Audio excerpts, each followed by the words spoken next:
Wow, Remy. It looks, uh, great. Did anything actually change at all, though? Okay, first of all, yes, look, we built 4 whole levels. I got the timer code working. I replied to all 3 of your comments. Okay, there may not be a new mega build, but I swear there was! This may not look too impressive, but the story of how it came to be is certainly a brain teaser. The story of how I figured out why I didn't like the new parkour. In 2 weeks of development, me and my helper type man, Peach, managed to start from scratch twice. So this week, we scrapped this entire build. I did it again. Yes. In hindsight, it looks pretty stupid. Why start from scratch a third time? Just because the parkour was flawed. If I wanted to carefully control the speed and flow of the game, I thought it would be terribly difficult to modify these viewer-made levels. And I hate things that are difficult. So I did the one thing that seems to come easily to me, and I scrapped the whole thing and built a new one. 36 levels of gradually increasing difficulty. Each floor carefully timed to take the average Minecraft player exactly 240 seconds to complete. All culminating in the most soul-crushing, heart-rendingly impossible level I could concoct. In fact, that level deserves a section of the video all on its own, so more on that later. Anyway, I built this thing. Actually, Peach built about half of it, but I built this thing. And after 3 days, it was finally ready to get some beta testers in, give it some test runs, but something was wrong. Something that I could not put my finger on. I didn't want people to play it. I wasn't happy yet. In my mind, if I want this tournament game show thing to be a success, it needs to excel in at least one of 3 areas. 1, execution. If I can make this thing run perfectly smooth and slick and have no major issues when the first event happens, that will give me some serious credit. Unfortunately, although I'm not a beginner to Minecraft, I am a beginner to running a game show. Not likely. 2, fun. A masterpiece of pure entertainment and joy for the participants would surely grant me the greatest of internet clout. Or 3, aesthetics. No, really. If my game looks professional, people will think that it is professional. This is actually where I think I have the biggest advantage, because I plan to set up a custom resource pack and just generally make things look as unique as I possibly can once we get to that phase of development. If you think back to this thing, I can't say with much honesty that it is well executed, fun, or pretty. I felt honestly that it may have been a huge waste of time. You know, its pyramid shape would make it harder to code because squares make everything easy and whatever. So I scrapped everything. Immediately after loading up the old build, I felt better about myself, the project, and the fate of the universe. Skies were blue, and Peach was thoroughly amused at my reckless abandonment of nearly finished builds.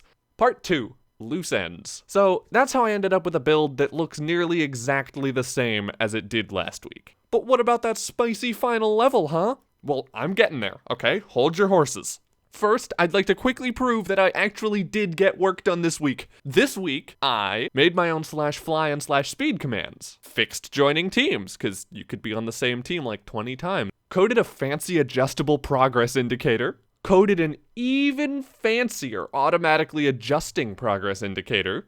Made 4 new levels to fit in with the aesthetic. Fantasy, Rainbow, Beehive, and House. Added fancy honey block floors to a few rooms so you can't cheat. Implemented death. Made it so blocks you place while dead only last for 5 seconds. Blinky blinky blocks.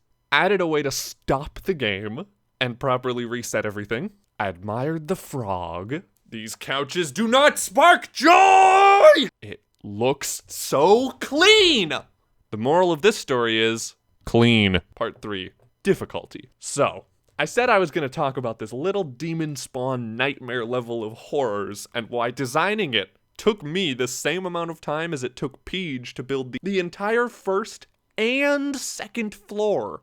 But first, I want to thank our sponsor, The Frog. He has been paying me in gold to make this minigame, and without him, none of this would be possible. Thank you, Frog. The final level. The grand finale. The Big Cheese. I knew I wanted a ridiculously over-the-top final level for this parkour, but I didn't actually want to make a level that was the hardest thing imaginable. I merely wanted to create the illusion of extreme difficulty so as to intimidate the guests on my show, and hopefully get some good reactions. So, yes, this level, as scary as it looks, is just that. Scary looking. Because, you see, there are multiple kinds of difficulty. There is the difficult jumps kind of difficulty, the endurance through a long stage kind, and the third kind, which is most interesting to me, more on that in a sec. The hard jumps and endurance types are actually what the second to last level focuses on. Currently, this level is way too hard, though. I haven't been able to complete it myself, even after considerable nerfs. Just because of this one stupid ladder jump. Who made this thing? Your level is great, but your ladder is a crime. You probably don't feel like it's harder, and that's because my final ultimate super murder level uses the third kind of difficulty. It's not easy, not by any stretch of the imagination. It's based on what I can only explain as compact difficulty. In designing this, I thought back to my Geometry Dash days, when some of the hardest levels the community made for that game weren't fast or sprawlingly massive, they were compact and slow. Personally, that strikes fear into my heart in a way crazy fast levels never do.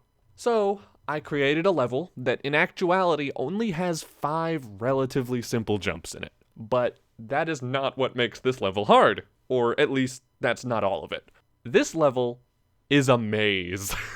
Yep, good luck sticking to the right wall in this one. There are so many paths, so many things sticking out where you can climb just partway up, and worst of all, there are actually 2 valid paths that you can take. The more obvious one requires a jump that is damn near impossible, but Peach and I have both done it at least once, so it is possible. The correct path, or the easier one, is carefully wedged off to the side, between blocks that look almost impassable. I am not worried about these levels being too difficult, because if you look at obstacle course game shows, almost nobody ever finishes the course. Points will be awarded based on how far you and your team get, and with your teammates able to place blocks to help you along, I'm sure finishers won't be completely non-existent. If you want to hear me banging my head against the wall in real time, you can join my Discord server and watch my Twitch streams. I stream every Monday, Wednesday, and Friday at 5 p.m. Pacific time, usually for at least 2 hours. I read every comment, and if you write something comprehensible, I will reply.